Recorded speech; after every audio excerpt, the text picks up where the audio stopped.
सबसे पहले मैं गुफ्तगू का आगाज़ करूँगा आपसे। तलाल चौधरी साहब, कल तहरीक इंसाफ के एक रहनुमा जो हैं ओन अब्बास पप्पी साहब, जो सेनेट में आपके साथ मेंबर हैं, उन्होंने एक हमारे प्रोग्राम में ऐलान किया। ज़रा सुने वो क्या कह रहे हैं। 107 मेंबरान पंजाब असम्बली सर, हमें टोटल 26 के करीब इस टाइम रिजर्व सीट्स पंजाब में मिल रही हैं। 132 के बाद हमें जो ये फॉर्म 45 और फॉर्म 47 है, उसमें हमारे 50 केसेस है। मैं कहता हूँ सिर्फ 40 ही हमारे हक में आ जाए। 132, 40, 172, उन 40 सीटों के नतीजे में 8 रिजर्व सीट्स और आएंगी। 180, 172 आपको सीटें चाहिए। मैं कहता हूँ आप लिख के दे दें 30 अक्टूबर को मरियम नवाज शरीफ साहिबा चीफ मिनिस्टर पंजाब नहीं होंगी। और असल रोला यही है, और बार बार ये मैंने लिख लिया और आपसे दस्तखत कराऊंगा।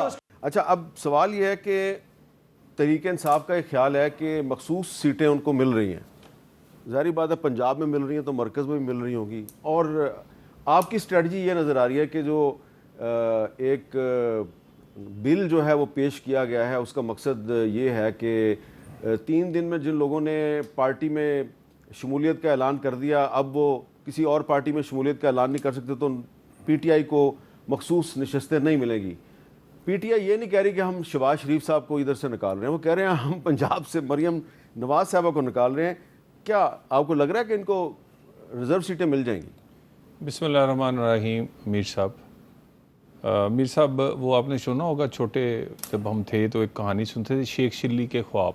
अच्छा, यानी पहले मुर्गी होगी, फिर वो अंडा देगी, अंडे फिर मैं इकट्ठे करूँगा, फिर उससे बच्चे निकलेंगे, फिर वो बच्चों को बेचूँगा, फिर मैं बकरी लूँगा, फिर मैं बकरी के बच्चे होंगे, फिर बकरियों का रेवड़ बनेगा, फिर उसके बाद मैं गाय लूँगा, फिर उसके बाद ऐसा होगा, इतना मेरे पास पैसा आ जाएगा, मैं बहुत अमीर हो जाऊँगा। यार ये सियासतदान है। ये मेरा ख्याल है इन्होंने कभी काउंसलर का भी इलेक्शन डायरेक्टली नहीं लड़ा। खुदा के लिए ये कैलकुलेशनें कैसे कर रहे हैं, ये ऐसे हो जाएगा, ऐसे हो जाएगा, ऐसे हो जाएगा। ये अक्टूबर की बात कर रहे हैं, ये 2029 के अक्टूबर तक भी ये कुछ नहीं हो सकता। वफाक की हुकूमत का तो समझ चलें, कोई कह दे जी पीपल्स पार्टी नाराज हो गई, कोई कहे जी आपके पास सिंपल मेजॉरिटी नहीं, और हमारे पास वहाँ सिंपल मेजॉरिटी से बहुत ज़्यादा वोट है। और आपके बिलवर्ड जज साहिबान के ऐसे ऐसे सख्त फैसले हैं कि अब फ्लोर क्रॉसिंग जो है वो तो बॉर्डर क्रॉसिंग लगती है, तो वो भी करनी अब कोई आसान नहीं है। तो मेरा ख्याल है तो ये अच्छा, वो इनको बंदयाल साहब का ये, अच्छा मेरी बात, इसी जगह पर मेरा भाई बैठा होता ना, कभी ये बात ना करता। सियासतदान है ना, पता है उसे कि यार ऐसे नहीं होता। यार ये पता नहीं, ये इस तरह तो आपकी गुफ्तगू से तासुर मिल रहा है कि PTI को रिजर्व सीटें नहीं मिलनी। तो रिजर्व सीटें, मैं तो एक तो पंजाब का जवाब दिया है। देखिए, रिजर्व सीटों पर मेरा एक अपना मौकफ है। ये लोग हमें कहते हैं पार्लियामेंट का मेंबर, ये कौन सी पार्लियामेंट है? वो अपना वजीर आजम बनाती है, उसको नहीं बचा सकती। वो अपना आइन बनाती है, उसको नहीं बचा सकती। वो आइन बनाती है, ठीक है, उस आइन की तशरीह भी मुअज़्ज़ज़ जज साहिबान नहीं करते, आइन रीराइट करते हैं, रीराइट करने वाले को भी पूछ नहीं सकती। इससे बेहतर तो है म्यूनिसिपल कॉर्पोरेशन, कोई इख्तियार तो उसके पास। इसलिए पार्लियामेंट को मेरा ख्याल है खड़े होना चाहिए, अपने बनाए गए आइन को तहफ़्फ़ुज़ करना चाहिए। ये तो नहीं कि आप मर्जी से जिसको मर्जी, जिसको आप कोई लिवरेज दे दें। और ये आमिर डोगर साहब, आप चीफ विप भी हैं, अपनी पार्टी के नंबर्स पूरे करना आपकी जिम्मेदारी है। चलें, वो तो बाद की बात है। आपको क्या लग रहा है, आपका एक्सपीरियंस जो है, आप सुप्रीम कोर्ट का फुल बेंच आपके हक में फैसला कर चुका है, और ओन अब्बास पप्पी साहब का ख्याल है कि हमें तो रिजर्व सीटें मिलनी है, हर सूरत में मिलनी है। लेकिन तलाल चौधरी साहब जो हैं वो कहते हैं कि नहीं, शायद ये मुश्किल है। बिस्मिल्लाहिर्रहमानिर्रहीम। मीर साहब, सबसे पहले तो मैं जो आपने शुरू किया, हमास के सरबरा और आलम इस्लाम के अजीम लीडर इस्माइल हानिया साहब की जो शहादत हुई और जिस तरह उनको टारगेट करके शहीद किया गया, और ये वही इसराइली जारियत है जो नस्ल कशी की जा रही है गज़ा में मुसलमानों की, और इससे बड़ा अलमनाक वाक़या हो नहीं सकता। वो शहीद थे और अपने उस शहीदों के ख़ानदान के साथ शामिल हो गए, जिनमें उनके बेटे, उनकी बेटियां, भतीजे भतीजियां, ये होते हैं लोग। और सीधे शहीद कभी मरता नहीं है, शहीद तो हमेशा ज़िंदा रहता है। तो मैं जितना उनकी जद्दोजहद को खराज तहसीन पेश करूं, मेरे पास अल्फाज नहीं है। ये जंग अब सिर्फ ईरान की या खलीज की या जंग नहीं रहनी, ये जंग आगे फैलेगी।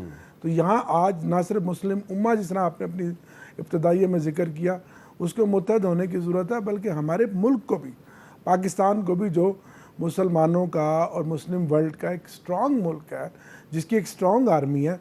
हमें खड़े होकर इसकी जारियत का मुंह तोड़ जवाब देना चाहिए और इस्माइल हानिया के इस बेईमाना कत्ल का बदला लेना चाहिए तमाम मुसलमानों को। अब आपने बात की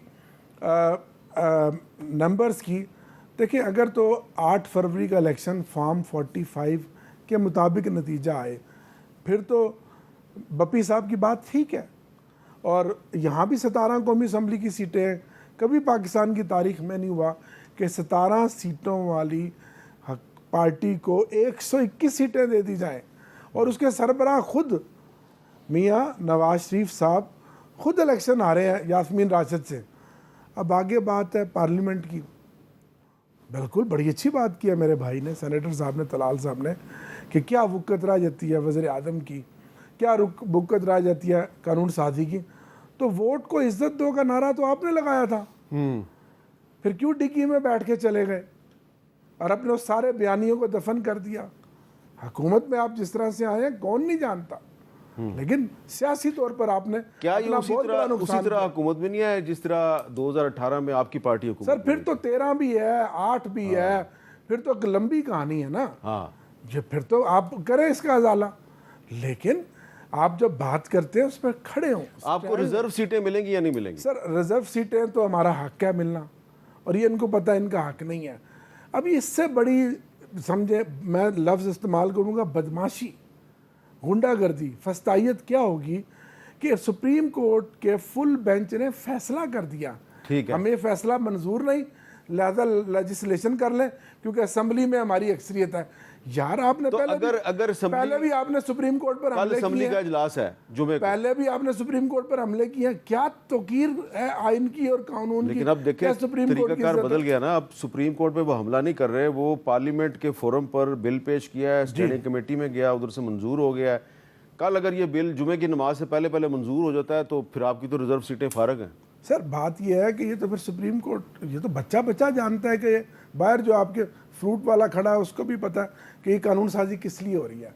क्या ये पार्लियामेंट इसलिए बनी है कि अपनी मन माजी एक फ़ैसला पसंद नहीं आता और उसको सीधा बिल्डोज करके सुप्रीम कोर्ट के फैसले के मेरिट और डीमेरिट पे आप बात कर सकते हैं, लेकिन ये क्या फ़ैसला कि एक फ़ैसला 4 दिन पहले आया कानून साजी करके उसको बदल दो। ये पार्लियामेंट की ये स्पिरिट नहीं है। हम लेजिस्लेटर हैं, हम in the larger interest of public की लेजिस्लेशन के लिए आए हैं, ना कि अपनी ज़िद और अना को परवान चढ़ाने के लिए, क्योंकि ताकत हमारे पास है, हम जो चाहेंगे वो फैसला होगा। सुप्रीम कोर्ट की क्या जरूरत है? तलाल चौधरी साहब, ऐसा कितना जुल्म है आपके ख्याल में जुडिशरी और गवर्नमेंट के दरमियान एक बहुत बड़ी लड़ाई नहीं शुरू हो जाएगी? वो लड़ाई हो सकता है कि नया रुख इख्तियार कर ले।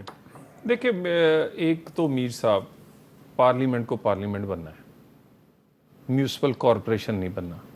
आप उसका वज़ीर आज़म बनाया हुआ कभी उसको फंदे से झूल जाए, कभी वो ताहियात नाअहल हो जाए, आप जो मर्ज़ी करें और आप उसके बाद पूछें तक नहीं। उसका बनाया हुआ आइन आप रद्दी की टोकरी में फेंक दें, पीसीओ का हलफ ले लें, एलएफओ का हलफ लें और पार्लियामेंट बाद में आए और आपके किए गए पर मोहर लगाए। यार बस करें भाई। मैं समझता हूँ अगर हमने एक कानून साजी की है, ये हमारा अख्तियार कि ये उसकी तशरीह ठीक नहीं हुई तो दोबारा पार्लियामेंट का काम है।